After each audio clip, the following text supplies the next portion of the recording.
بسم اللہ الرحمن الرحیم۔ معزز سامعین کرام اور ناظرین کرام، السلام علیکم ورحمۃ اللہ وبرکاتہ۔ ایک نیک شخص کے گھر کی دیوار اچانک گر گئی۔ اسے بڑی پریشانی لاحق ہوئی اور وہ اسے دوبارہ بنوانے کے لیے کسی مزدور کی تلاش میں گھر سے نکلا اور چوراہے پر جا پہنچا۔ وہاں اس نے مختلف مزدوروں کو دیکھا جو کام کے انتظار میں بیٹھے تھے۔ ان میں ایک نوجوان بھی تھا جو سب سے الگ تھلگ کھڑا تھا۔ اس کے ایک ہاتھ میں تھیلا اور دوسرے ہاتھ میں تیشہ تھا۔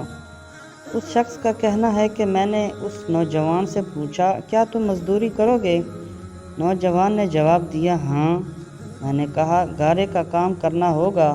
نوجوان کہنے لگا، ٹھیک ہے، لیکن میری 3 شرطیں ہیں، اگر تمہیں منظور ہوں تو میں کام کرنے کے لیے تیار ہوں۔ پہلی شرط یہ ہے کہ تم میری مزدوری پوری ادا کرو گے۔ دوسری شرط یہ ہے کہ مجھ سے میری طاقت اور صحت کے مطابق کام لوگے، اور مجھے سے تیسری شرط یہ بھی طے کرو کہ نماز کے وقت مجھے نماز ادا کرنے سے نہیں روکو گے۔ میں نے یہ تینوں شرطیں قبول کر لیں اور اسے اپنے ساتھ گھر لے آیا، جہاں میں نے اسے کام بتایا اور کسی کام کے ارادے سے میں باہر چلا گیا۔ جب میں شام کے وقت واپس آیا تو دیکھا کہ اس نے عام مزدوروں سے دگنا کام کیا تھا۔ میں نے بخوشی اس کی اجرت ادا کی اور وہ چلا گیا۔ دوسرے دن میں اس نوجوان کی تلاش میں دوبارہ اس چوراہے پر گیا، لیکن وہ مجھے نظر نہیں آیا۔ میں نے دوسرے مزدوروں سے اس کے بارے میں دریافت کیا تو انہوں نے بتایا کہ وہ ہفتے میں صرف 1 دن مزدوری کرتا ہے۔ یہ سن کر میں سمجھ گیا کہ وہ عام مزدور نہیں بلکہ کوئی بڑا آدمی ہے۔ میں نے ان سے اس کا پتہ معلوم کیا اور اس جگہ پہنچا تو دیکھا کہ وہ نوجوان زمین پر لیٹا ہوا تھا اور اسے سخت بخار تھا۔ میں نے اس سے کہا، میرے بھائی، تو یہاں اجنبی ہے، تنہا ہے اور پھر بیمار بھی ہے۔ اگر پسند کرو تو میرے ساتھ میرے گھر چلو اور مجھے اپنی خدمت کا موقع دو۔ اس نے انکار کر دیا، لیکن میرے مسلسل اصرار پر مان گیا، لیکن شرط رکھی کہ وہ مجھ سے کھانے کی کوئی چیز نہیں لے گا۔ میں نے اس کی یہ شرط منظور کر لی اور اسے اپنے گھر لے آیا۔ وہ 3 دن میرے گھر قیام پذیر رہا، لیکن اس نے نہ تو کسی چیز کا مطالبہ کیا اور نہ ہی کوئی چیز لے کر کھائی۔ چوتھے روز اس کے بخار میں شدت آ گئی تو اس نے مجھے اپنے پاس بلایا اور کہنے لگا، میرے بھائی، لگتا ہے کہ اب میرا آخری وقت قریب آ گیا ہے، لہٰذا جب میں مر جاؤں تو میرے اس وصیت پر عمل کرنا کہ جب میری روح جسم سے نکل جائے تو میرے گلے میں رسی ڈالنا اور گھسیٹتے ہوئے باہر لے جانا اور اپنے گھر کے ارد گرد چکر لگوانا اور یہ صدا دینا کہ لوگوں، دیکھ لو، اپنے رب تعالیٰ کی نافرمانی کرنے والوں کا یہ حشر ہوتا ہے۔ شاید اس طرح میرا رب عز و جل مجھے معاف کر دے۔ جب تم مجھے غسل دے چکو تو مجھے انہی کپڑوں میں دفن کر دینا، پھر بغداد میں خلیفہ ہارون رشید کے پاس جانا اور یہ قرآن مجید اور انگوٹھی انہیں دے دینا، اور میرا یہ پیغام بھی دینا کہ اللہ عز و جل سے ڈرو۔ کہیں ایسا نہ ہو کہ غفلت اور نشے کی حالت میں موت آ جائے اور بعد میں پچھتانا پڑے، لیکن پھر اس سے کچھ حاصل نہ ہوگا۔ وہ نوجوان مجھے یہ وصیت کرنے کے بعد انتقال کر گیا۔ میں اس کی موت کے بعد کافی دیر تک آنسو بہاتا رہا اور غمزدہ رہا۔ پھر نہ چاہتے ہوئے بھی میں نے اس کی وصیت پوری کرنے کے لیے ایک رسی لی اور اس کی گردن میں ڈالنے کا قصد کیا تو کمرے کے ایک کونے سے ندا آئی، اس کے گلے میں رسی مت ڈالنا۔ کیا اللہ عز و جل کے اولیاء سے ایسا سلوک کیا جاتا ہے؟ یہ آواز سن کر میرے بدن پر کپ کپی طاری ہو گئی۔ یہ سننے کے بعد میں نے اس کے پاؤں کو بوسہ دیا اور اس کے کفن و دفن کا انتظام کرنے چلا گیا۔ اس کی تدفین سے فارغ ہونے کے بعد میں اس کا قرآن پاک اور انگوٹھی لے کر خلیفہ کے محل کی جانب روانہ ہو گیا۔ وہاں جا کر میں نے اس نوجوان کا واقعہ ایک کاغذ پر لکھا اور محل کے داروغہ سے اس سلسلے میں بات کرنا چاہی تو اس نے مجھے جھڑک دیا اور اندر نہ جانے کی اجازت دینے کی بجائے اپنے پاس بٹھا لیا۔ وہاں جا کر میں نے اس نوجوان کا واقعہ ایک کاغذ پر لکھا اور محل کے داروغہ سے اس سلسلے میں بات کرنا چاہی تو اس نے مجھے جھڑک دیا اور اندر جانے کی اجازت دینے کی بجائے اپنے پاس بٹھا لیا۔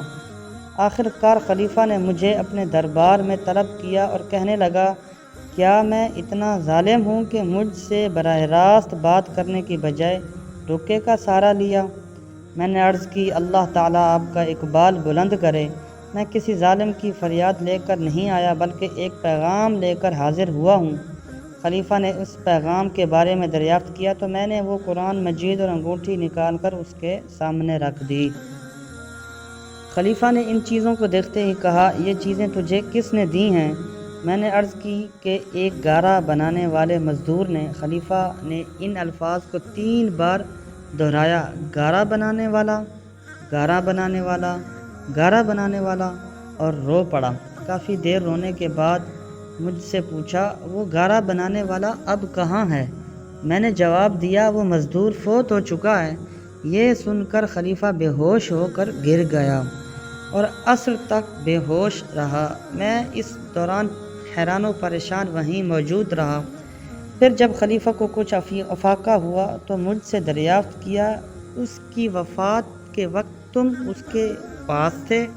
میں نے جی میں سر ہلا دیا اور کہنے لگا، اس نے تجھے کوئی وصیت بھی کی تھی؟ میں نے اسے نوجوان کی وصیت بتائی اور وہ پیغام بھی دیا جو اس نوجوان نے خلیفہ کے لیے چھوڑا تھا۔ جب خلیفہ نے یہ ساری باتیں سنی تو مزید غمگین ہو گیا اور اپنے سر سے عمامہ اتار دیا، اپنے کپڑے چاک کر ڈالے اور کہنے لگا، اے مجھے نصیحت کرنے والے، اے میرے زاہد و پارسا، اے میرے شفیق۔ اس طرح کے بہت سے القابات خلیفہ نے اس مرنے والے نوجوان کو دیے اور مسلسل آنسو بھی بہاتا رہا۔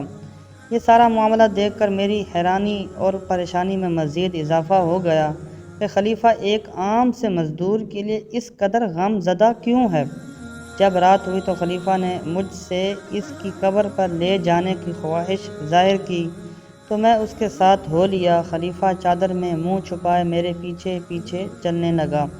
جب ہم قبرستان میں پہنچے تو میں نے ایک قبر کی طرف اشارہ کر کے کہا، علی جاہ، یہ اس نوجوان کی قبر ہے۔ خلیفہ اس کی قبر سے لپٹ کر رونے لگا۔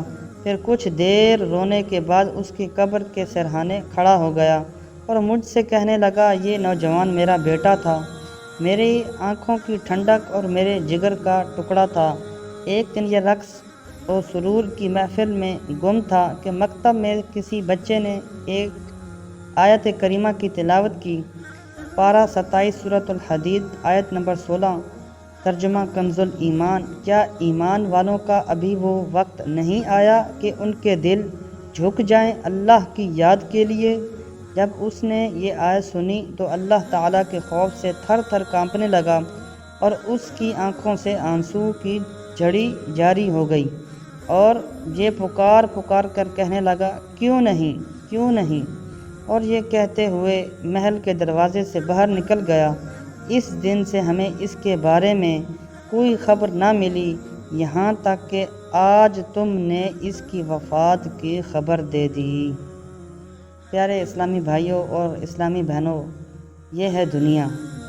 ہمیں چاہیے کہ ہم آخرت کی بھرپور تیاری کریں اور آخرت کے لیے اپنا ذخیرہ سامان کو اکٹھا کر لیں۔ یہ دنیا کا پتہ نہیں، کسی وقت بھی موت آ سکتی ہے۔ ابھی آپ نے یہ ایک ہارون رشید کے بیٹے کا واقعہ ملاحظہ فرمایا، اور کہاں ہیں وہ لوگ؟ آج وہ اس دنیا سے گزر گئے۔